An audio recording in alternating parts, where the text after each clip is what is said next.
Estamos iniciando a nossa aula número 247 do nosso curso de Filosofia Espírita, Interpretação dos Evangelhos segundo o Espiritismo.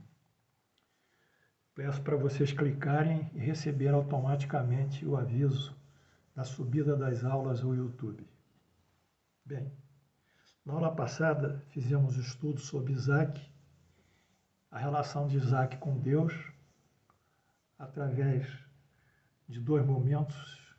Momento que ele nasce de um pai Abraão, já com a idade de 99 anos, e a sua mãe Sara, também em idade avançada, o que constitui um evento diferente do que a medicina propõe, no caso a obstetrícia e a reprodução humana, o estudo da reprodução humana, a ginecologia, enfim, o homem nessa idade não pode conceber nem mulher, mas isso foi um fato que nós estudamos e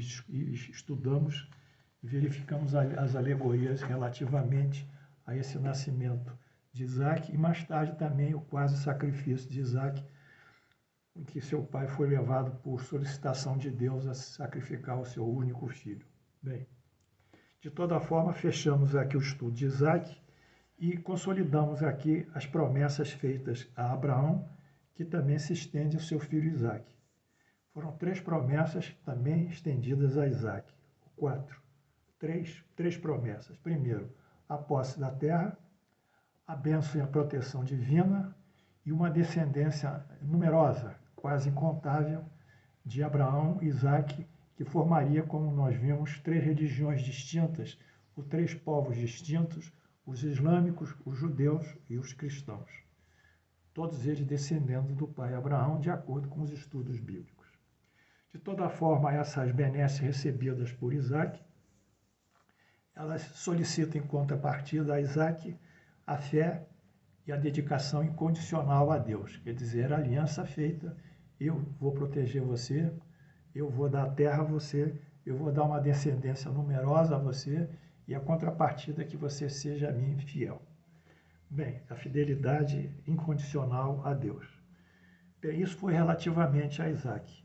Vamos estudar hoje o filho de Isaac, que chama-se Jacó. É o outro ponto da Bíblia. Jacó. Rebeca, que é a esposa de Isaac, dá luz a 2 gêmeos, Jacob e Esaú.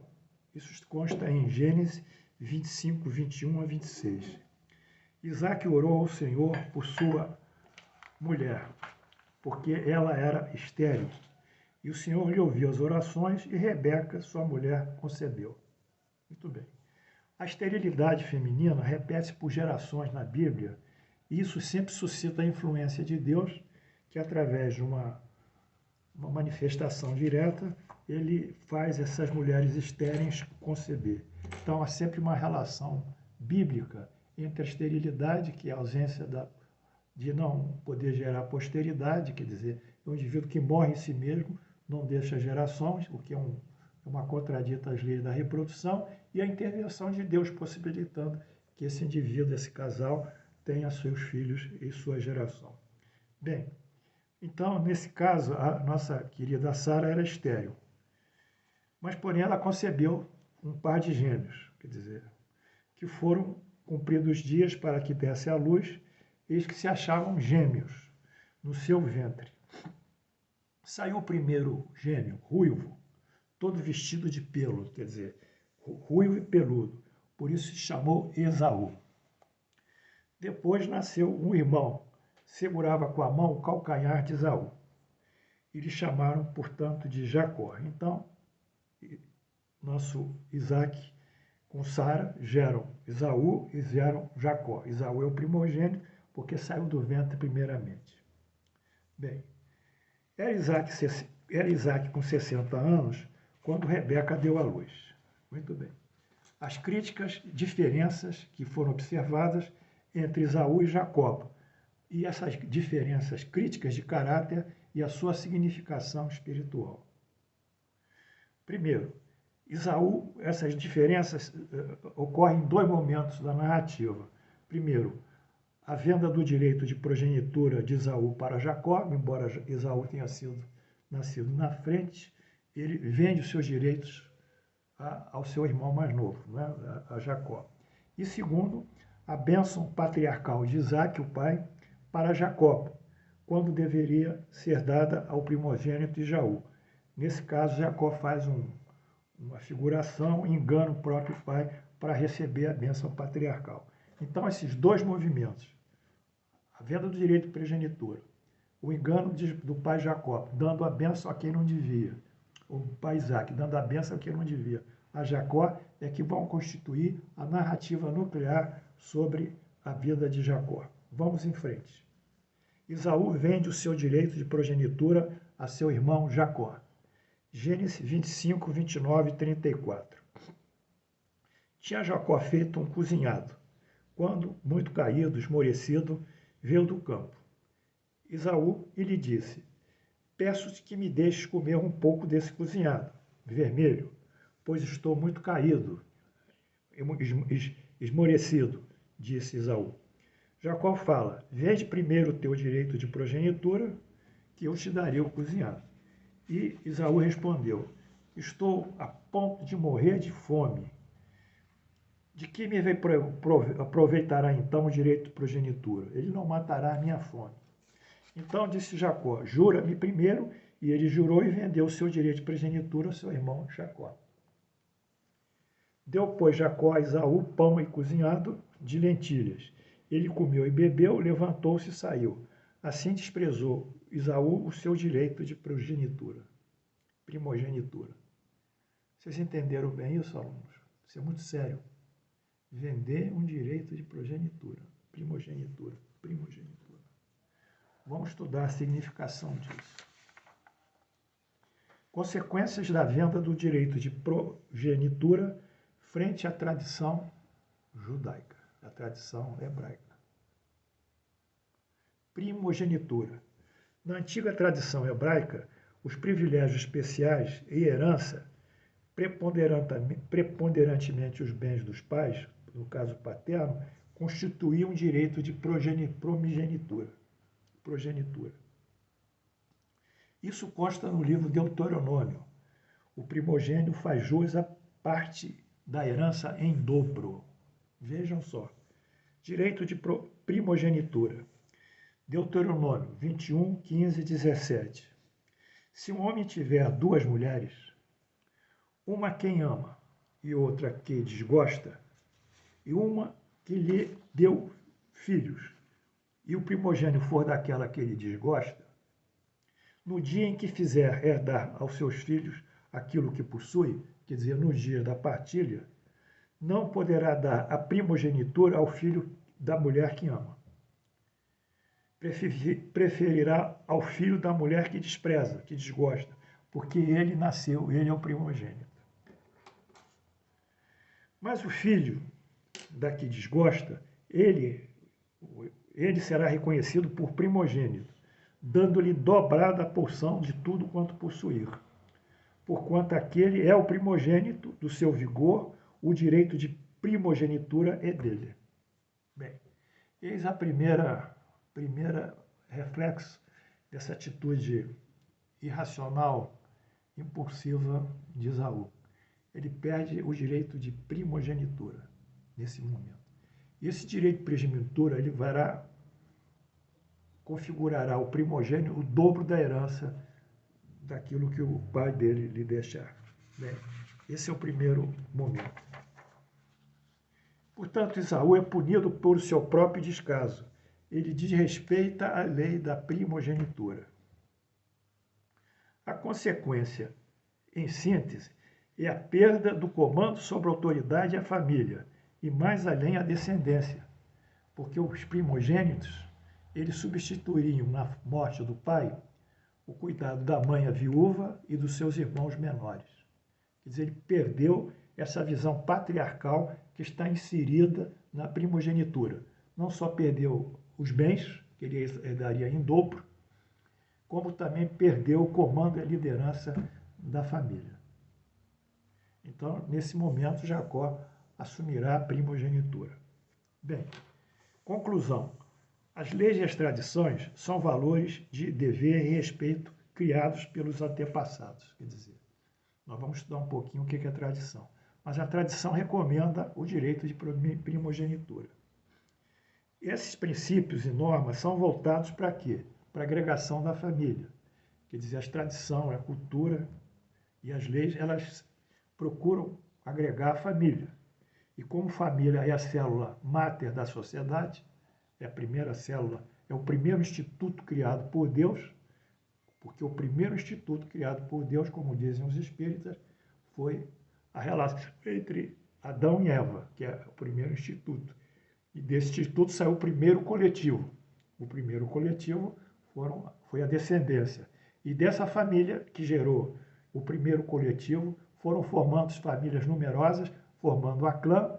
A clã se juntaram, formaram a tribos, e as tribos se formaram o primeiro núcleo social mais condizente, uma visão de grupo, de identidade, de valor, de idioma, de cultura, de hábitos, de religião. Então, a família, do ponto de vista espiritual, do ponto de vista espírita, do ponto de vista da Bíblia, é o núcleo positivo sob o qual se assentará o tecido social. Isso é importante para nós espíritas, para todos, já que nesse momento nós estamos vivendo um ataque muito grande contra a família, dizendo que a relação entre pais e filhos não deve ser respeitada, que cada um deve seguir os seus próprios desejos, é o sistema anárquico, e esse sistema anárquico, destruindo em parte a família, refletirá sobre o sistema social. Famílias anárquicas, sociedade anárquica. Bem, foi esse o princípio que normatizou aqui o caráter de primogenitura da tradição judaica. Então, eu fiz aqui um pequeno quadro mostrando esses valores que eu vou ter a oportunidade de ler para vocês.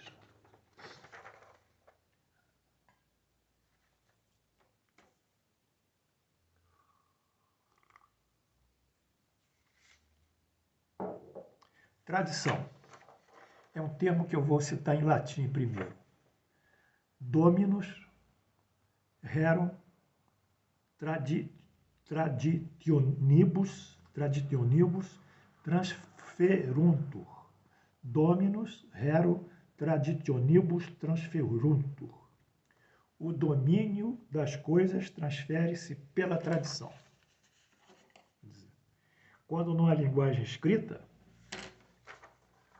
a tradição ela representa a lei, que é transmitida de geração a geração. Daí o rito, que também é uma forma de consolidar essas tradições. Eu falo não rito religioso, mas os ritos ligados a tradições, como, por exemplo, o rito entre os índios, o rito da fertilidade, da transição da pessoa da puberdade para a fase adulta, o rito que celebra os momentos de guerra, enfim, toda essa tradição e as festas tradicionais daquele grupo são leis não verbais, leis não escritas, mas que são passadas geração a geração, daí a tradição, daí o domínio das coisas que se transfere pela tradição, ou conhecimento das coisas se transfere pela tradição, linguagem oral, tradição oral. Vocês estão me acompanhando. Então, tudo isso está inserido nesse processo de primogenitura ligado à tradição hebraica. Então, a tradição, apropriando o conhecimento, as coisas, ela normatiza os costumes, os princípios e os juízos de valor daquela comunidade.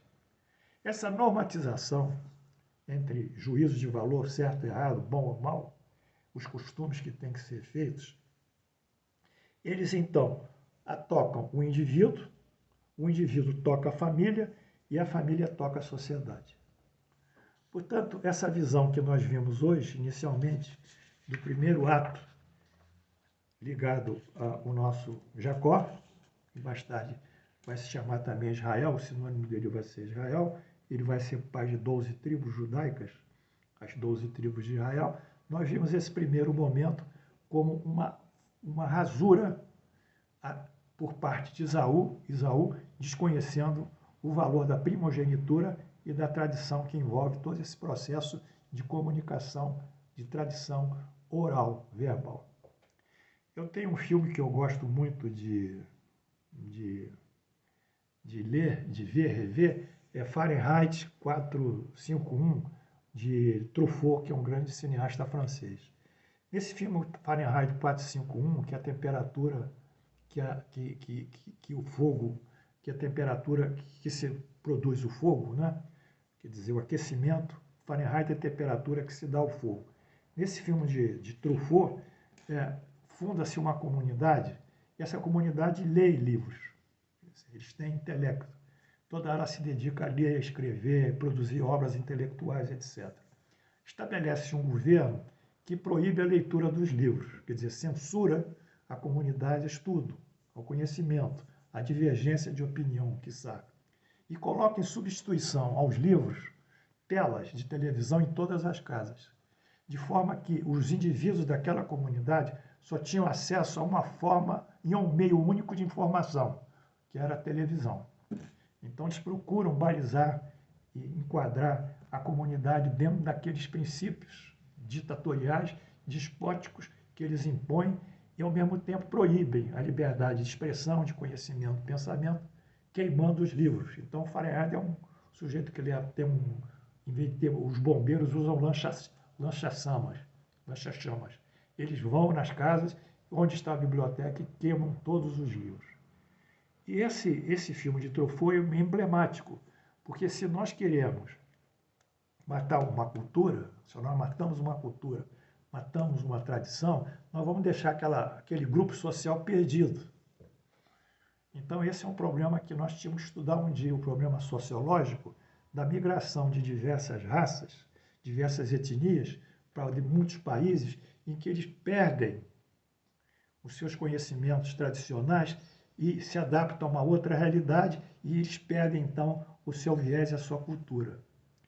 Isso se deu muito aqui no Brasil com a migração dos nossos irmãos africanos. Quer dizer, eles foram impedidos de produzir e reverberar os cultos que faziam e as tradições que tinham na África-mãe, na Mãe África, né?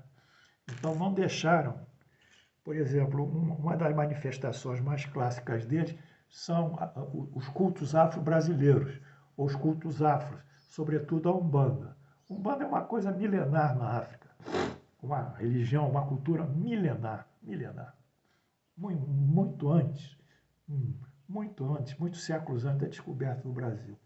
E eles tinham essa cultura, tinham esse viés, tinham essa tradição. Quando eles vêm para o Brasil, a Igreja Católica impede de exercer o seu culto, sua religião, as suas tradições. E eles presos ali, escravizados pela cultura da época, pelo governo português, pelo império que aqui se estabeleceu, enfim, por todo esse sistema trágico que nós hoje tão veemente condenamos, eles procuraram então na religião utilizar os santos da Igreja Católica para poder o quê? Continuarem com seu culto. Agora, aparentemente, com santos, com bustos. Aí fizeram a sincretização, por exemplo. Oxalá é Jesus.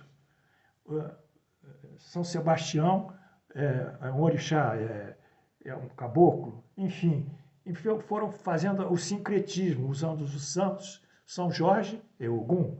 Então, eles adoravam aparentemente São Jorge, mas por trás de São Jorge tinha o quê? Tinha Ogum. Eles cantavam Ogum, Ogum, Ogum. Ogum, meu pai, o Senhor me que diz, filhos de Umbanda não caí. Ô Jorge, ó Jorge, vem de Aruanda, vem salvar os vossos filhos. São Jorge venceu, demanda salve. Eles vinham nisso. Eles queriam isso. Eles precisavam isso. Mas foram rompidos e cooptados para um processo catequético. Então, eu fiz todo esse divagação aqui para mostrar que a tradição é necessária, os costumes são necessários, o folclore também como uma manifestação de valores também é necessário. Se nós quisermos destruir uma comunidade, nós entramos em cima da cultura dela, descaracterizamos o juízo de valor dela, trazemos os nossos princípios, as nossas normas e acabamos com ela. E aí foi o que aconteceu com Esaú. Ele vendeu o direito de primogenitura e perdeu não só o dobro da herança, que faria jus, como também perdeu a liderança patriarcal sobre a comunidade que ele vivia. Na próxima aula, nós alongaremos ainda outro fato que se liga ainda a Jacó, que é o fato dele enganar o seu pai Isaac. Isso nós vamos ver também, buscando sempre esse sentido patriarcal. Portanto, nós agradecemos a vocês, espero que vocês estejam entendendo e que a paz do Senhor Jesus nos dê muita saúde, muita alegria e muito entendimento das coisas de Deus, sempre no princípio da caridade salvacionista, a caridade redentora, o amor ao próximo, transferido e reverberando através de ações caritativas e de extensão ao auxílio àqueles que são necessitados. Que Deus nos abençoe.